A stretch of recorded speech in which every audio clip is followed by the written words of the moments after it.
So, full disclosure right here and now, I am sick, so I am very sorry if I sound like I am on the brink of death's door and about to be encompassed by the sweet embrace of God's arms. Oh no! Anyway, last week... Do you feel content with your life? No. Are there ever moments where you feel stuck in a monotonous routine that you simply just can't escape? Do you ever just want to go out and make a statement without fear of suppression? Well, sometimes, perhaps, it's better to fight back against authority in order to introduce meaningful, serious change. Famed author Ken Kesey expresses a very similar sentiment of challenging authority in his 1962 novel, One Flew Over the Cuckoo's Nest, where the chaotic Randall Mac McMurphy challenges the dictatorial Nurse Ratched, lashing out against her and her orders. In One Flew Over the Cuckoo's Nest, to keep it brief, convicted felon Randall McMurphy feigns insanity to avoid prison and work time, and, in the process, disrupts the natural order of the mental ward he's put in, causing chaos, annoying Nurse Ratched, and along with the fellow male patients, causing a ruckus.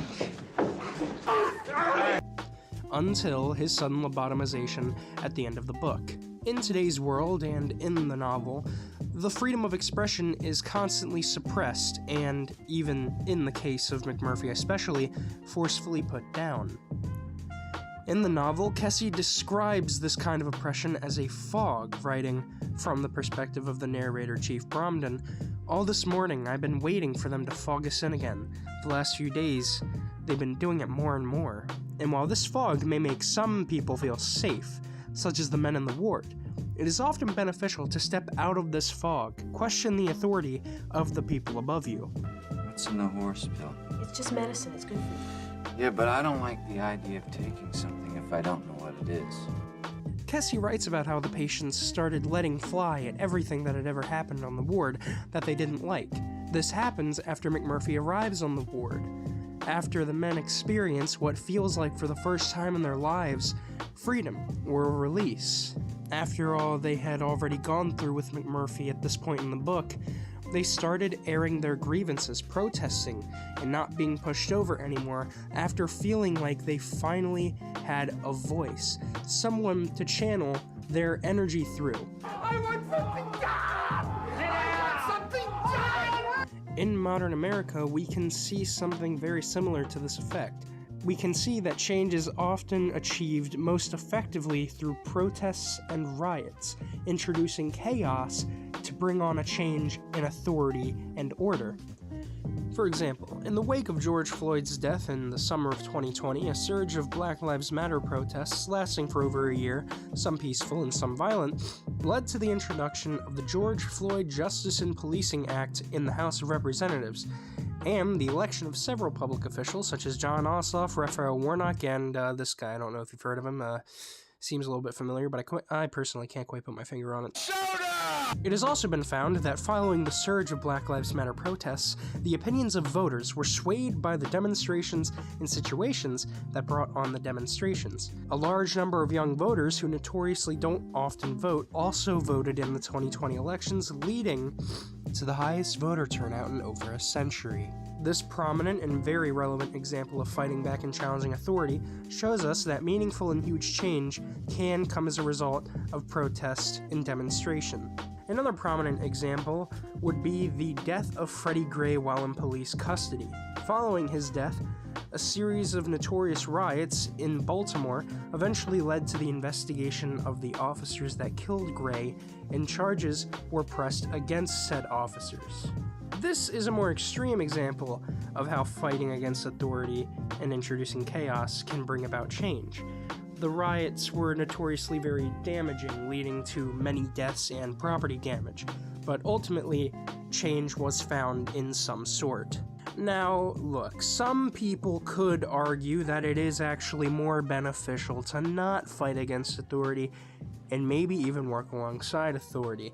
Fighting back and stiffly resisting authority by any means necessary, including riots, can often cause more harm than good, as seen with the Black Lives Matter protests and Charlottesville riots, to name a few. These kinds of protests, while loud, can often just incite meaningless violence where no real progress is made. Even in One Flew Over the Cuckoo's Nest, Randall McMurphy is lobotomized as a result of finally snapping and attacking Nurse Ratched for the patients. But at the end of everything, and after his attack on the nurse, Nurse Ratched just assumes control again and keeps going as if nothing ever happened. Now, I know that there are several people who would really like to argue for this point and suggest that riots, protests, and demonstrations simply just don't work. And you want to know what? That's okay. It's okay to be wrong.